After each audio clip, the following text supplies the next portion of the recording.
ಸಂತೋಷ ನೀಡದ ವಿಜಯ, ಬಿಎಸ್ವೈಗೆ ಆರದ ಗಾಯ. ವಿಶೇಷ ಕಾರ್ಯಕ್ರಮಕ್ಕೆ ಸ್ವಾಗತ. ನಾನು ಹರಿಪ್ರಸಾದ್. ನಾನು ರಂಗನಾಥ್ ಭಾರದ್ವಾಜ್. ರಾಜಕೀಯ ಲೆಕ್ಕಾಚಾರಗಳಿದೆಯಲ್ಲ, ಈ ರಾಜಕೀಯ ಲೆಕ್ಕಾಚಾರಗಳನ್ನ ಅಷ್ಟು ಸುಲಭವಾಗಿ ನಾವು ಗಣನೆಗೆ ಅಷ್ಟು ಸುಲಭವಾಗಿ ಲೆಕ್ಕಾಚಾರ ಹಾಕ್ಲಿಕ್ಕೆ ಸಾಧ್ಯವಿಲ್ಲ. ಯಾಕಂದ್ರೆ ಅದರ ಗಣಿತವೇ ಬೇರೆ.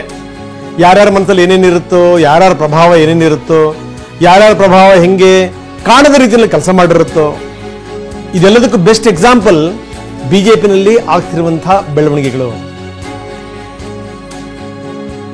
ಇಲ್ಲಿ ಯಾರು ಗೆದ್ದಿದ್ದಾರೆ, ಯಾರು ಸೋತಿದ್ದಾರೆ,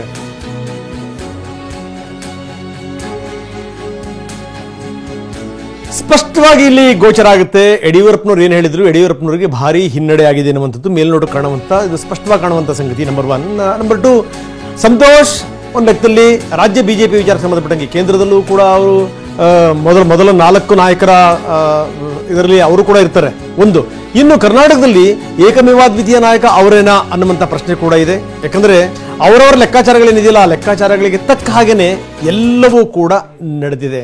ಬಹಳ ಗಮನಿಸಬೇಕಾದಂಥ ಸಂಗತಿ. ಯಾಕಂದ್ರೆ ಒಂದು ಲೆಕ್ಕದಲ್ಲಿ ಯಡಿಯೂರಪ್ಪನವರು ತಮ್ಮ ಮಗನ ಹೆಸರನ್ನ ಸೂಚಿಸಿದ್ರು ಅನ್ನುವಂಥ ಮಾತು, ಮಗನನ್ನ MLC ಮಾಡಬೇಕು ಅಂತ. ಜೊತೆಗೆ ಅಂದ್ರೆ ಇದಕ್ಕೆ ಮೊದಲಿನ ಡೆವಲಪ್ಮೆಂಟ್ಗಳನ್ನು ಕೂಡ ನಾವು ನೋಡಬೇಕು.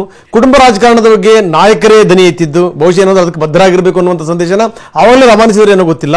ಅಂತೂ ಇದೆಲ್ಲವೂ ಕೂಡ ಟಿಕೆಟ್ ತಪ್ಪಿಸಕ್ಕೆ ಆಯ್ತಾ ಗೊತ್ತಿಲ್ಲ. ಆದ್ರೆ ಏನು ಅಂತಂದ್ರೆ ಒಳಗಿಂದೊಳಗೇನೆ ಸಾಕಷ್ಟು ಲೆಕ್ಕಾಚಾರಗಳು ನಡೆದಿದೆ. ಯಾಕಂದ್ರೆ ಈ ಹೇಳಿದ್ದನ್ನೇ ಕೇಳ್ತಾ ಹೋಗ್ಬಿಟ್ರೆ ಗತಿ ಏನು ಅನ್ನುವಂಥ ಪ್ರಶ್ನೆ ಅವ್ರನ್ನೂ ಕೂಡ ಕಾಡಿರಬೇಕು, ಅಥವಾ ಹೇಳಿದ್ದನ್ನ ಯಾಕೆ ಕೇಳಬೇಕು ಅನ್ನುವಂಥ ಪ್ರಶ್ನೆ ಕಾಡಿರಬೇಕು. ಹಿಂಗಾಗಿ ಏನು ಅಂತಂದ್ರೆ ಒಂದು ಲೆಕ್ಕದಲ್ಲಿ ಏನು ಅಂತಂದ್ರೆ ವರಿಷ್ಠರಿಗೆ ಈ ಪರ್ಯಾಯ ವರ್ಚಸ್ಸಿನ ಭಯ, ಎಲ್ಲೊಂದು ಕಡೆಗೆ ನಾವು ಜಾಸ್ತಿ ಇಂಬು ಕೊಡ್ತಾ ಹೋದಂಗೂ ಕೂಡ, ಜಾಸ್ತಿ ಮಣೆ ಹಾಕ್ತಾ ಹೋದಂಗೂ ಕೂಡ ಎಲ್ಲೋ ಒಂದು ಕಡೆ ತೊಂದರೆ ಆಗಿಬಿಡುತ್ತೇನೋ ಅನ್ನುವಂಥ ಭಯ, ಭೀತಿ ಕೂಡ ಕಾಡಿರಬೇಕು. ಹಿಂಗಾಗಿ ಏನು ಅಂತಂದ್ರೆ ವಿಧಾನ ಪರಿಷತ್ತಿ ಬೇಡ, ವಿಧಾನಸಭೆಗೆ ನೋಡೋಣ ಅಂತ ಹೇಳಿ ಬಹುಶಃ ವಿಜಯೇಂದ್ರ ಅವರಿಗೆ ಏನಾದರೂ ಟಿಕೆಟ್ ತಪ್ಪಿಸಿದಾರ. ನಿಜಕ್ಕೂ ಏನು ಅಂತಂದ್ರೆ ಈ ವಿಧಾನ ಪರಿಷತ್ ಸದಸ್ಯರಾಗಲಿಕ್ಕೆ ವಿಜೇಂದ್ರವರಿಗೆ ಇತ್ತೋ ಇಲ್ಲವೋ.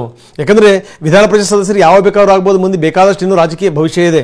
ಇಂಥ ಸಂದರ್ಭದಲ್ಲಿ ವಿಧಾನ ಪರಿಷತ್ತಲ್ಲಿ ಕೂತ್ಕೊಂಡ್ಬಿಟ್ರೆ ಎಲ್ಲವನ್ನೂ ಕೂಡ ಜವಾಬ್ದಾರಿಯನ್ನು ಹೊತ್ತು ಮಾಡ್ಲಿಕ್ಕೆ ಸಾಧ್ಯನಾ, ಇವೆಲ್ಲ ಪ್ರಶ್ನೆಗಳು ಕೂಡ ಇದೆ. ಹಾಗಾದ್ರೆ ಇದರ ಹಿಂದಿರುವಂತಹ ರಾಜಕೀಯ ಲೆಕ್ಕಾಚಾರಗಳೇನು ಟಿಕೆಟ್ ವಿಚಾರಕ್ಕೆ ಸಂಬಂಧಪಟ್ಟಂಗೆ? ಇಲ್ಲಿ ಯಾರು ಗೆದ್ದಿದ್ದಾರೆ, ಯಾರು ಸೋತಿದ್ದಾರೆ, ಬನ್ನಿ ನೋಡೋಣ.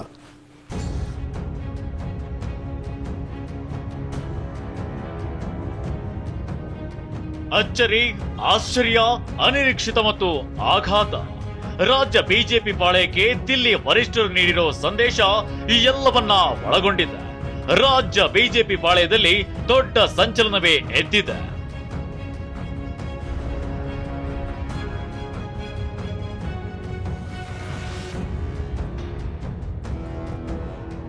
ಪರಿಷತ್ ticket BSY ವಿಜಯೇಂದ್ರಗೆ shock.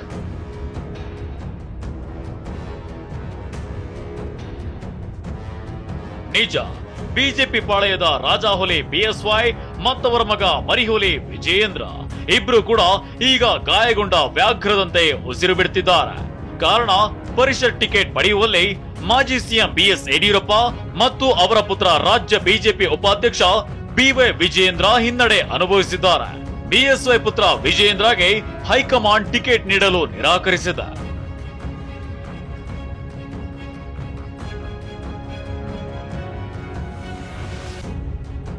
BSY ಪುತ್ರನಿಗೆ ticket ನಿರಾಕರಿಸಿದ ಹೈಕಮಾಂಡ್. ಕುಟುಂಬ ರಾಜಕಾರಣಕ್ಕೆ ಮಣೆ ಹಾಕಲ್ಲ ಅಂದ್ರ ವರಿಷ್ಠರು.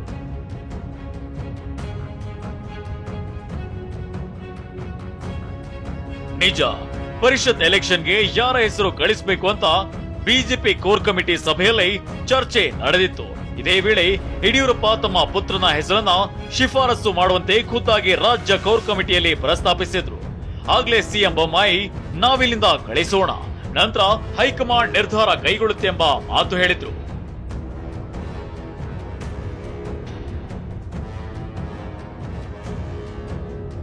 ಖುದ್ದು ಬಿಎಸ್ವೈನೇ ವಿಜಯೇಂದ್ರ ಹೆಸರು ಸೂಚಿಸಿದ್ರಿಂದ ವಿಜಯೇಂದ್ರಗೆ ಟಿಕೆಟ್ ಪಕ್ಕ ಅನ್ನೋ ಚರ್ಚೆ ನಡೆದಿತ್ತು. ಟಿಕೆಟ್ ಹಂಚಿಕೆಗೂ ಮೊದಲೇ ವಿಜಯೇಂದ್ರ ದೆಹಲಿಗೆ ಹೋಗಿ ಬಂದಿದ್ರು.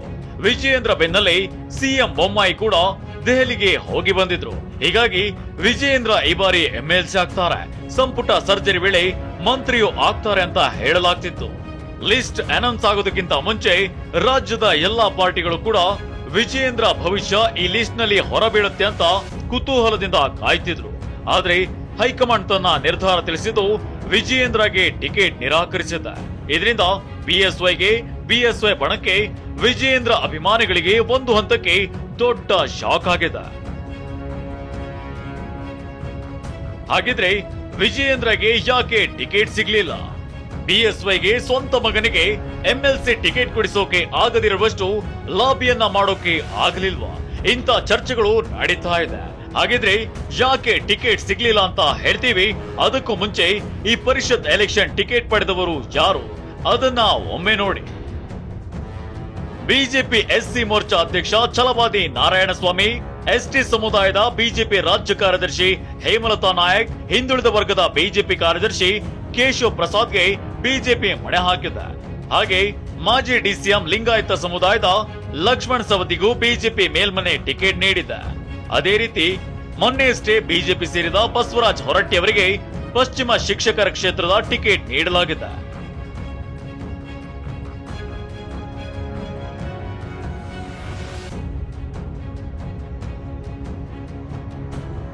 ಬಿಜೆಪಿ ಹೈಕಮಾಂಡ್ ಕೊಟ್ಟಿರೋ ಈ ಪಟ್ಟಿ ಅಚ್ಚರಿಗೆ ಕಾರಣವಾಗಿದ್ರೆ ಬಿಎಸ್ವೈ ಪುತ್ರ ವಿಜಯೇಂದ್ರ ಟಿಕೆಟ್ ನಿರಾಕರಿಸಿರೋದು ಆಘಾತದ ಜೊತೆಗೆ ಕೆಲ ಇಂಟ್ರೆಸ್ಟಿಂಗ್ ಅಂಶಗಳನ್ನ ಒಳಗೊಂಡಿದೆ.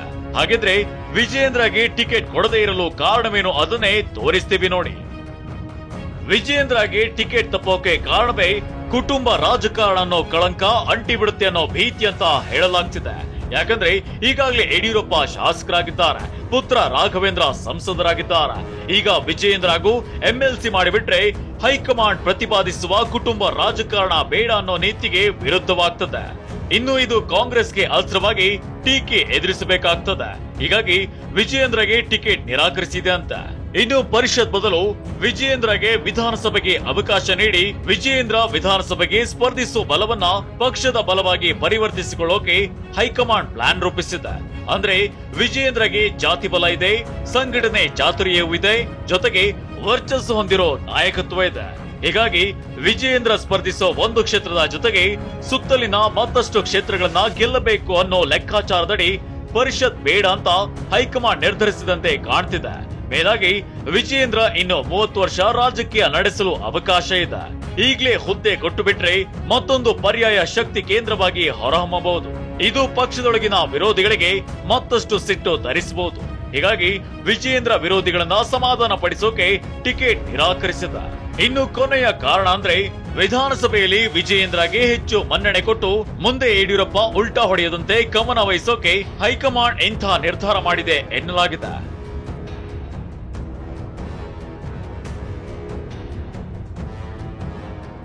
ಹೀಗೆ ಇದೆಲ್ಲವನ್ನ ಯೋಚಿಸಿ ಹೈಕಮಾಂಡ್ ವಿಜಯೇಂದ್ರಗೆ ಎಂಎಲ್ಸಿ ಟಿಕೆಟ್ ನೀಡಿಲ್ಲ ಅಂತ ಹೇಳಲಾಗ್ತಿದೆ. ಹೈಕಮಾಂಡ್ ಸಂದೇಶದ ಬೆನ್ನಲ್ಲೇ ವಿಜಯೇಂದ್ರ ಮಾಡಿರೋ ಟ್ವೀಟ್ ಭಾರಿ ಕುತೂಹಲವನ್ನ ಮೂಡಿಸಿದೆ.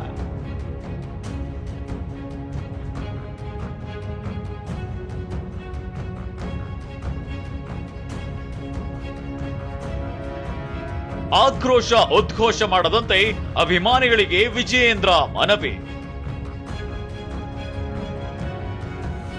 ಹೌದು, ಟಿಕೆಟ್ ಮಿಸ್ ಆದ ಬೆನ್ನಲ್ಲೇ ವಿಜಯೇಂದ್ರ ಟ್ವೀಟ್ ಮೂಲಕ ತಮ್ಮ ಅಭಿಮಾನಿಗಳೊಂದಿಗೆ ಮನವಿಯನ್ನ ಮಾಡಿದ್ದಾರೆ.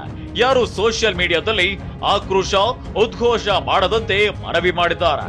ಹಾಗೇನಾದ್ರೂ ಮಾಡಿದ್ರೆ ಅದು ತನಗೆ ಅನುಕೂಲಕರವಲ್ಲ ಅಂತ ಸಂದೇಶವನ್ನ ರವಾನಿಸಿದ್ದಾರೆ. ಅಂದ್ರೆ ಬಿಜೆಪಿ ಹೈಕಮಾಂಡ್ನ ನಿರ್ಧಾರದ ವಿರುದ್ಧ ಹೆಜ್ಜೆ ಇಡುವುದು ಸರಿಯಲ್ಲ ಅನ್ನೋ ಸ್ಪಷ್ಟ ಸಂದೇಶವನ್ನ ವಿಜಯೇಂದ್ರ ತಮ್ಮ ಅಭಿಮಾನಿಗಳಿಗೆ ಕಳುಹಿಸಿದ್ದಾರೆ.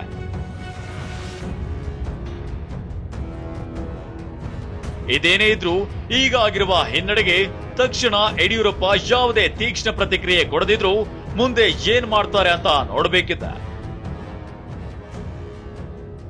ಕಿರಣ್ ಹನಿಯಡ್ಕ, TV9 ಬೆಂಗಳೂರು. ಬಹಳಷ್ಟು ಸಂದರ್ಭಗಳಲ್ಲಿ ಸಾಬೀತಾಗಿರುವಂಥ ಸಂಗತಿ, ನೀವು ಬೇರೆ ಬೇರೆ ರಾಜ್ಯಗಳನ್ನು ನಿಭಾಯಿಸಿದಂಥ ರೀತಿಯಲ್ಲಿ ಅಷ್ಟು ಸುಲಭವಾಗಿ ದಕ್ಷಿಣದ ರಾಜ್ಯಗಳನ್ನು ನಿಭಾಯಿಸಲಿಕ್ಕೆ ಸಾಧ್ಯ ಇಲ್ಲ ಅನ್ನುವಂಥದ್ದು ಬಿಜೆಪಿಗೆ ಹೈಕಮಾಂಡ್ಗೆ ಅದು ಮನವರಿಕೆ ಆಗಿರುವಂಥ ಸಂಗತಿ. ಅದರಲ್ಲೂ ಕರ್ನಾಟಕದ ಜನರ ಮನಸ್ಥಿತಿ ಇದೆಯಲ್ಲ, ಅದು ಯಡಿಯೂರಪ್ಪ ಈಗಲೂ ಕೂಡ ಸಂದೇಹನೇ ಇಲ್ಲ ಲಿಂಗಾಯತರ ಏಕಮೇವ ದ್ವಿತೀಯ ನಾಯಕ. ನಾವು ಹೆಂಗೆ ದೇವೇಗೌಡರಿಗೆ ಗೌಡ್ರ ನಾಯಕರು ಅಂತ ಹೇಳ್ತೀವೋ ಹಾಗೆ ಸಿದ್ದರಾಮಯ್ಯನವರಿಗೆ ನಾವು ಕುರುಬರ ಏಕಮೇವ ದ್ವಿತೀಯ ನಾಯಕ ಅಂದರೆ ಸಿದ್ದರಾಮಯ್ಯನವರೇ, ಅದ್ರಲ್ಲಿ ಯಾವುದೇ ಡೌಟ್ ಇಲ್ಲ. ಅದೇ ರೀತಿ ಯಡಿಯೂರಪ್ಪನವ್ರನ್ನ ಅಷ್ಟು ಸುಲಭವಾಗಿ ಕಡೆಗಣಿಸಿ ಎಲ್ಲೋ ಒಂದು ಕಡೆಗೆ ಒಂದು ನಿರ್ಧಾರ ತಗೊಳ್ಳಿಕ್ಕೆ ಸಾಧ್ಯನಾ? ಯಾವುದೇ ನಾಯಕರು ಬಂದರೂ ಕೂಡ ಕೇಂದ್ರದಿಂದ ಅದು ಯಡಿಯೂರಪ್ಪನವ್ರನ್ನ ಹಾಡಿ ಹೊಗಳ್ತಾರೆ. ಇನ್ನು ಮುಖ್ಯಮಂತ್ರಿ ಬೊಮ್ಮಾಯಿ ಅವರು ಯಾವುದೇ ಸಭೆ ಇರಲಿ, ಸಮಾರಂಭ ಇರಲಿ, ಮೊದಲು ಯಡಿಯೂರಪ್ಪನವ್ರನ್ನೇ ಮುಂದಿಟ್ಟುಕೊಂಡು ಅದು ಯಾವುದೇ ಕಾರ್ಯಕ್ರಮ ಇರಲಿ ಮಾಡ್ತಾರೆ. ಯಾಕಂತಂದರೆ ಯಡಿಯೂರಪ್ಪನವರ ಶಕ್ತಿ ಸಾಮರ್ಥ್ಯ ಏನು ಅಂತ ಗೊತ್ತಿದೆ. ಆದರೆ ಯಡಿಯೂರಪ್ಪ ಈ ಹೆಜ್ಜೆಯನ್ನು ಯಾಕಿಟ್ರು? ಇನ್ನೇನು ಇದು ಹೇಳಿ ಕೇಳಿ ಚುನಾವಣಾ ವರ್ಷ, ಇನ್ನೊಂದು 10 ತಿಂಗಳು ಬಾಕಿ ಇದೆಯಪ್ಪ ಚುನಾವಣೆ. ಇಂಥ ಸಂದರ್ಭದಲ್ಲಿ ಮಗನ್ನ ಮಂತ್ರಿ ಮಾಡಬೇಕು ಅನ್ನುವಂಥ ಹಪಾಪಿ ಇತ್ತ ಅವರಿಗೆ, ಅಥವಾ ಏನಾದರೂ ಪರೀಕ್ಷೆ ಮಾಡಿದ್ರಾ? ಈ ಪ್ರಶ್ನೆಗಳು ಅತ್ಯಂತ ಸಹಜವಾಗಿ ಕಾಡ್ತಾ ಇದೆ. ಬನ್ನಿ, ನಮ್ಮ ಜೊತೆಗೆ ಮಾತಾಡಲಿಕ್ಕೆ DS ಅರುಣ್ ಇದ್ದಾರೆ, BJP ವಕ್ತಾರರು. ಅರುಣ್ಜಿ, ಕಾರ್ಯಕ್ರಮಕ್ಕೆ ತಮಗೆ ಸ್ವಾಗತ. ರಮೇಶ್ ಬಾಬು, ಕಾಂಗ್ರೆಸ್ ವಕ್ತಾರರು ನಮ್ಮ ಜೊತೆಗೆ ಜಾಯ್ನ್ ಆಗ್ತಾರೆ. ಅರುಣ್ ಅವರ ಜೊತೆಗೆ ಚರ್ಚೆನ ಶುರು ಮಾಡ್ತಾ ಇದ್ದೀವಿ. ಅರುಣ್, ಏನು ನಡೀತಾ ಇದೆ BJPನಲ್ಲಿ, ಅದರಲ್ಲೂ ಈ ಟಿಕೆಟ್ ವಿಚಾರಕ್ಕೆ ಸಂಬಂಧಪಟ್ಟಂಗೆ? ಅಲ್ಲ, ಟಿಕೆಟ್ ವಿಚಾರದ ಸಂಬಂಧಪಟ್ಟಂಗೆ ಇವತ್ತು BJPಯ ಸಾಮಾನ್ಯ ಕಾರ್ಯಕರ್ತರನ್ನ ಗುರುಸಿರುವಂಥದ್ದು ಭಾಳ ಮೇಲ್ನೋಟಕ್ಕೆ ಕಾಣ್ತಾ ಇದೆ. 4 ಜನನು ನಮ್ಮ ಪಕ್ಷದ ಭಾಳ ಹಿರಿಯ ಕಾರ್ಯಕರ್ತರು, ಭಾಳಷ್ಟು ವರ್ಷಗಳಿಂದ ಕೆಲಸ ಮಾಡ್ಕೊಂಡು ಸಂಘಟನೆಗೆ, ಮತ್ತು ಅವಕಾಶ ಸಿಕ್ಕಾಗ ಲಕ್ಷ್ಮಣ್ ಸವದಿ ಅಂತವರು, ಅವರ ಕೊಡುಗೆ, ಇದನ್ನೆಲ್ಲ ನೋಡಿದಾಗ ಸೆಲೆಕ್ಷನ್ ಏನಾಗಿದೆ ತುಂಬ ಚೆನ್ನಾಗಾಗಿದೆ ಅನ್ನೋದು ಭಾಳ ಮೇಲ್ನೋಟಕ್ಕೆ ಕಾಣುವಂಥದ್ದು. ಚೆನ್ನಾಗಾಗಿದೆ. 4 ಜನ ವಿಧಾನ ಪರಿಷತ್ತಿಗೆ ಆಯ್ಕೆ ಆಗ್ತಾರೆ. ನಮಗೆ ಕೋಶೆಂಟ್ ಇದೆ, ನಮ್ಮ ಹತ್ರ ನಂಬರ್ ಇದೆ. 4 ಜನ ಒಳ್ಳೆ ಕಾರ್ಯಕರ್ತರನ್ನ ಕೊಟ್ಟಿದ್ದಾರೆ.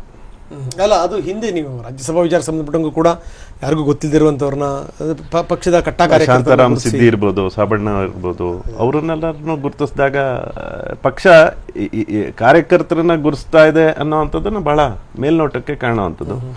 ಮತ್ತೆ ಇದಕ್ಕೆ ಬಹಳ ಪ್ರಚಾರ ತಗೊಂಡಿರೋಂಥ ವ್ಯಕ್ತಿಗಳು ಅಂತನೂ ಅಲ್ಲ, ಅವರಿಗೂ ಕೊಡ್ತಾರೆ. ಯಾರು ಕೆಲಸ ಮಾಡ್ತಾರೆ, ಮುಂದೆ ನಿಂತು ಕೆಲಸ ಮಾಡೋರು, ಹಿಂದೆ ಕೆಲಸ ಮಾಡೋಂಥವ್ರನ್ನು ಗುರುಸುವಂತ ಪಾರ್ಟಿ ಆಧಾರ ಇದ್ರೆ ಅದು ಈ ಟಿಕೆಟ್ ನೀಡಿಕೆ ವಿಚಾರಕ್ಕೆ ಸಂಬಂಧಪಟ್ಟಂಗೆ ಯಡಿಯೂರಪ್ಪನವರಿಗೆ ಹಿನ್ನಡೆ ಆಗಿದೆ? ಖಂಡಿತ ಇಲ್ಲ. ಯಡಿಯೂರಪ್ಪನವರು ಪ್ರಶ್ನಾತೀತ ನಾಯಕರು.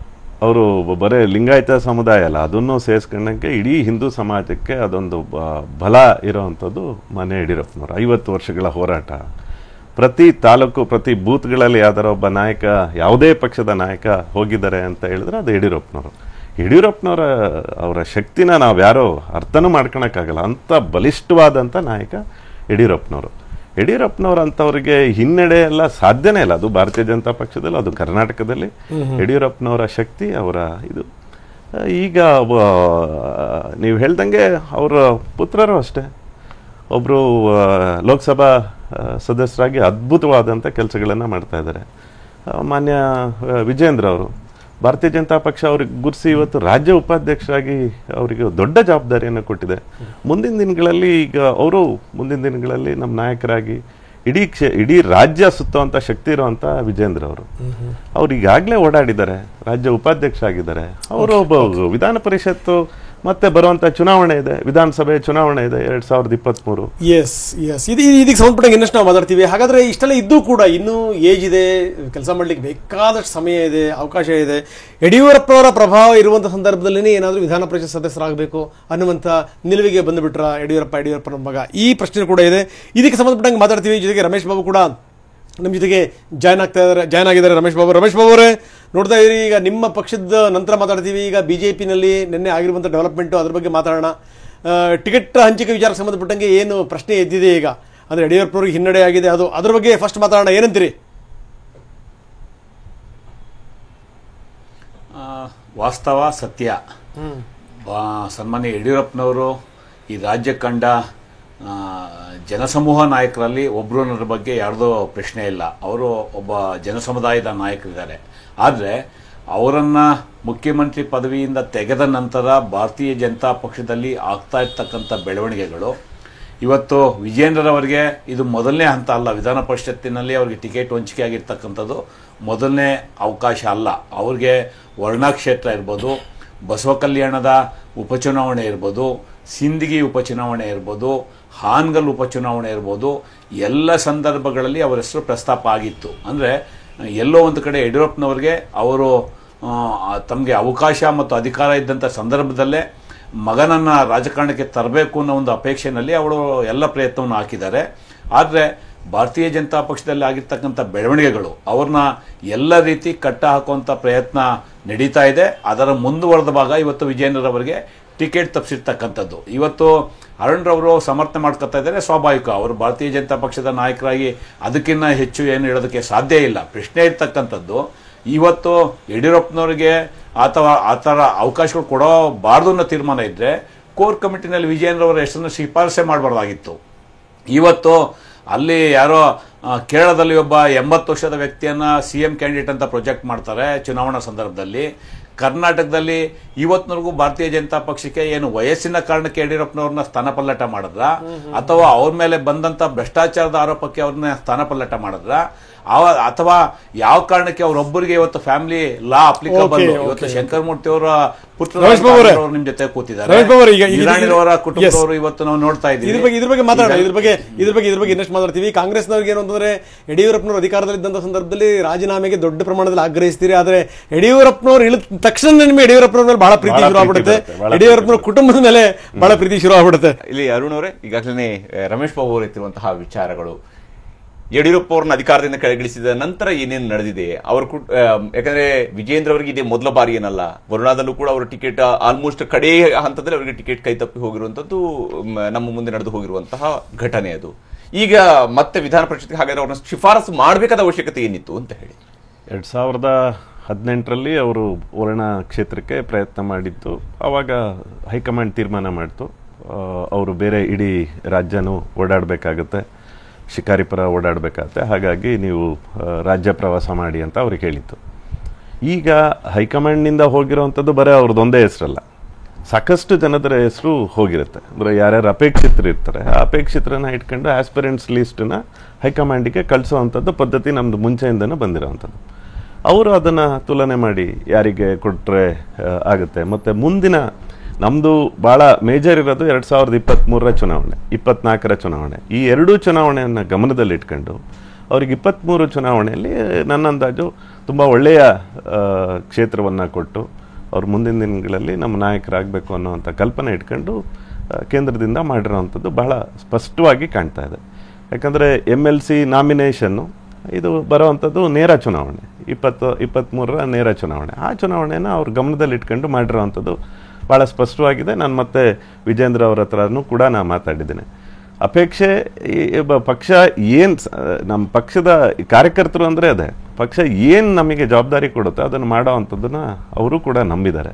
ಹಾಗಾಗಿ ಬರುವಂಥ ಚುನಾವಣೆಯನ್ನು ಕೂಡ ಹೆದರಿಸಿ ಬರುವಂಥ ದಿನಗಳಲ್ಲಿ ಕುಟುಂಬ ರಾಜಕಾರಣ ವಿರುದ್ಧದ ನಿರ್ಧಾರ ಅನ್ನುವಂಥ ಒಂದು ಮಾತು ಅಲ್ಲ, ಒಂದು ಕುಟುಂಬ ರಾಜಕಾರಣ ಅಂತ ಬಂದಾಗ ನಮ್ಮ ಪಕ್ಷದಲ್ಲಿ ನೀವು ನೋಡಿರ್ಬೋದು, ಯಾರಿಗೆ ನೇರವಾಗಿ ಅಧಿಕಾರ ಕೊಟ್ಟಿದ್ದಾರಾ? ನಾವೆಲ್ಲರೂ, ನಾನು ಒಬ್ಬ, ನನ್ನ ತಂದೆಯವರು ಕೂಡ ಸಭಾಪತಿಗಳಾದಂಥವ್ರು. ನಾನು ಕಳೆದ 20 ವರ್ಷದಿಂದ ಸಕ್ರಿಯವಾಗಿ ನನ್ನ ಸಂಘಟನೆಯಲ್ಲಿ ಕೆಲಸ ಮಾಡ್ಕೊಂಡು ಬಂದಿರೋವಂಥದ್ದು, ಜವಾಬ್ದಾರಿ ಸಿಕ್ಕಾಗ ಮಾಡಿರೋವಂಥದ್ದು.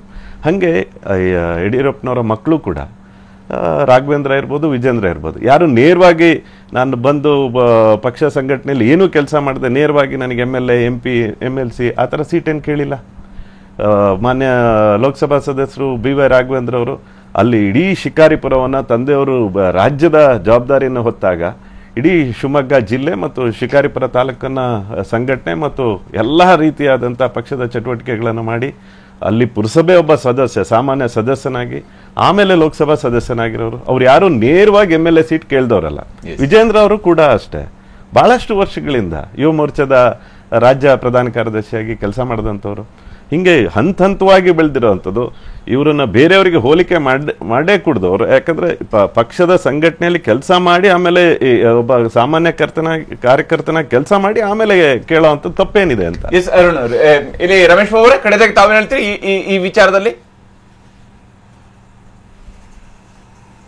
ಇಲ್ಲ, ನಾನು ಆಗಲೇ ಬಹಳ ಸ್ಪಷ್ಟವಾಗಿ ಹೇಳಿಸ್ತೆ. ಒಂದು ಯಡಿಯೂರಪ್ಪನವ್ರು ಇದ್ದಾಗ ನೀವು ಟೀಕೆ ಮಾಡ್ತಾ ಇದ್ರಿ, ಈಗ ಪ್ರೀತಿ ಮಾಡ್ತಾ ಇರೋ ಆಸ್ ಎ ಪೊಲಿಟಿಕಲ್ ಪಾರ್ಟಿ ಅವರು ತಪ್ಪುಗಳು ಮಾಡಿದಾಗ, ಭ್ರಷ್ಟಾಚಾರ ಎಸಗಿದಾಗ ಕಾಂಗ್ರೆಸ್ ಪಕ್ಷ ಬಹಳ ಸ್ಪಷ್ಟವಾಗಿ ಆರೋಪಗಳು ಮಾಡಿದೆ. ಆದರೆ ಇವತ್ತಿನ ರಾಜಕೀಯ ಬೆಳವಣಿಗೆಗಳಲ್ಲಿ as a political party Congress ಪಕ್ಷ BJPಲಿ ಆಗ್ತಾ ಇರ್ತಕ್ಕಂಥ ಡೆವಲಪ್ಮೆಂಟ್ಗಳನ್ನ ಸಾರ್ವಜನಿಕರ ಮುಂದೆ ಇಡುವಂಥ ಪ್ರಯತ್ನ ಮಾಡುತ್ತೆ. ನಾವು ಕಾಂಗ್ರೆಸ್ ಪಕ್ಷ ವಿಶೇಷವಾಗಿ ನಾವು ಕುಟುಂಬ ರಾಜಕಾರಣಕ್ಕೆ ವಿರೋಧ ಮಾಡುವಂಥದ್ದಲ್ಲ. ಕುಟುಂಬ ರಾಜಕಾರಣ ಇವತ್ತು ವಿಷಯವಾಗಿ ಉಳ್ಕೊಂಡಿಲ್ಲ. ಆದರೆ ಪ್ರಶ್ನೆ ಇರ್ತಕ್ಕಂಥದ್ದು, ಭಾರತೀಯ ಜನತಾ ಪಕ್ಷ ಪದೇ ಪದೇ ಕಾಂಗ್ರೆಸ್ ಪಕ್ಷದ ಮೇಲೆ ಕುಟುಂಬ ರಾಜಕಾರಣ ಮಾಡುತ್ತೆ.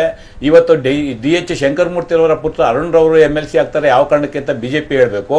ಇವತ್ತು ಅಪ್ಪಚ್ಚು ರಂಜನ್ ಅವರ ಸಹೋದರ MLC ಆಗ್ತಾರೆ ಯಾವ ಕಾರಣಕ್ಕೆ ಅಂತೇಳಿ ಬಿಜೆಪಿ ಹೇಳಬೇಕು. ಇವತ್ತು CT ರವಿರವರ ಸಂಬಂಧಿಕರು ಪ್ರಾಣೇಶ್ ಅವರು MLC ಆಗ್ತಾರೆ ಯಾವ ಕಾರಣಕ್ಕೆ ಅಂತ ಅಂದ್ಬಿಟ್ಟು ಬಿಜೆಪಿ ಹೇಳಬೇಕು. ಜಗದೀಶ್ ಶೆಟ್ಟರ್ ಅವರ ಸಹೋದರ ಇವತ್ತು MLC ಆಗ್ತಾರೆ ಯಾವ ಕಾರಣಕ್ಕೆ ಅಂತ ಅಂದ್ಬಿಟ್ಟು ಬಿಜೆಪಿ ಹೇಳಬೇಕು. ಸನ್ಮಾನ್ಯ ನಿರಾಣಿರವರ ಸಹೋದರ ಹನುಮಂತ್ ನಿರಾಣಿ ನನಗೆ ಆತ್ಮೀಯರು, ಅವರು ಸಹ ಇವತ್ತು ಗ್ರಾಜುಯೇಟ್ ಕಾನ್ಸ್ಟಿಟ್ಯೂನ್ಸಿ ಇಂದ ಕ್ಯಾಂಡಿಡೇಟ್ ಇದ್ದಾರೆ ಯಾವ ಕಾರಣಕ್ಕೆ ಅಂತ ಬಿಜೆಪಿ ಹೇಳಬೇಕು.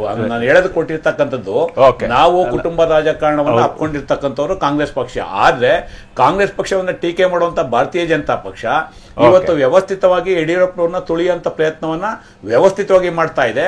ಅದಕ್ಕೆ ಕಾರಣವನ್ನು ಕೊಡೋದಕ್ಕೆ ಬಿಜೆಪಿ ಕೈಯಲ್ಲಿ ಆಗ್ತಾ ಇಲ್ಲ. ಹಾಗಾಗಿ ವಿಷಯಾಂತರ ಮಾಡುವಂತವ್ರು ಬೇರೆ ಸಮರ್ಥನೆ ಮಾಡುವಂತದ್ದು ಹೇಳ್ತಾ ಇದ್ದಾರೆ. ಕಾಂಗ್ರೆಸ್ ಪಕ್ಷ ಬಹಳ ಸ್ಪಷ್ಟವಾಗಿ ಹೇಳ್ತಾ ಇದೆ, ಕರ್ನಾಟಕ ರಮೇಶ್ ಬಾಬು ಅವರು ನನ್ನ ಬಗ್ಗೆ ಉಲ್ಲೇಖ ಮಾಡಿರೋದ್ರಿಂದ ರಮೇಶ್ ಬಾಬು ಅವರೇ ಒಂದು ನಿಮಿಷ. ರಮೇಶ್ ಬಾಬು ಅವರೇ, ನನ್ನ ಹೆಸರನ್ನು ಉಲ್ಲೇಖ ಮಾಡಿರೋ ಕಾರಣಕ್ಕೆ ನಿಮಗೆ ನೇರವಾಗಿ ಹೇಳಲಿಕ್ಕೆ ಇಚ್ಛೆ ಪಡ್ತೇನೆ.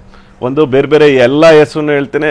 ಆ ಹೆಸರುಗಳು ಎಲ್ಲಾದ್ರ ಬಗ್ಗೆನೂ ನಮ್ಮ ಪಕ್ಷದ ಸಂಘಟನೆಯಲ್ಲಿ ಅವ್ರು ಎಷ್ಟು ವರ್ಷದಿಂದ ಕೆಲಸ ಮಾಡ್ತಿದ್ರು, ಅವ್ರು ಏನೇನ್ ಜವಾಬ್ದಾರಿಯನ್ನು ತಗೊಂಡು ಮಾಡಿದ್ರು ಅಂತಾನು ಹೇಳ್ತೇನೆ. ನಂದು ನೀವು ಹೇಳಿದಾಗ ನಾನು ಭಾರತೀಯ ಜನತಾ ಪಾರ್ಟಿಯ ಬೂತ್ ಕಮಿಟಿ ಇಲ್ಲಿ ಕೆಲಸ ಮಾಡಿ, ವಾರ್ಡಲ್ ಕೆಲಸ ಮಾಡಿ 15 ವರ್ಷ ಭಾರತೀಯ ಜನತಾ ಪಕ್ಷದ ಎಲ್ಲ ಸಂಘಟನೆಯ ಹುದ್ದೆಗಳನ್ನ ತಗೊಂಡು ಜಿಲ್ಲಾ ಪ್ರಧಾನ ಕಾರ್ಯದರ್ಶಿ ಆಗೋ ತನಕ 3 ವರ್ಷ ನಾವು ಮಾಡ್ಕೊಂಡು ಬಂದಿದ್ವಿ. ನಾನು ಕುಟುಂಬ ರಾಜಕಾರಣ ಅಂದ್ರೆ ಮೇಲಿನಿಂದ ಅಂದ್ರೆ ಅವ್ರು ಯಾವುದೇ ಜವಾಬ್ದಾರಿಯನ್ನ ತಗೊಂಡೆ ಅವರ ಮಕ್ಕಳು ನೇರವಾಗಿ MLA ಸೀಟ್ ಕೇಳೋವಂಥದ್ದು, MP ಸೀಟ್ ಕೇಳೋವಂಥದ್ದನ್ನ ನಮ್ಮ ಪಕ್ಷದಲ್ಲಿ ನಡೆದಿಲ್ಲ ಅಂತ ಹೇಳ್ತಿರೋ. ಧನ್ಯವಾದ. ಹಾಗೇನೆ ರಮೇಶ್ ಅವರೇ ಧನ್ಯವಾದ ಕಾರ್ಯಕ್ರಮದಲ್ಲಿ ಜಾನ ಶೇರ್ ಮಾಡ್ಕೊಳ್ಳೋದಕ್ಕಾಗಿ.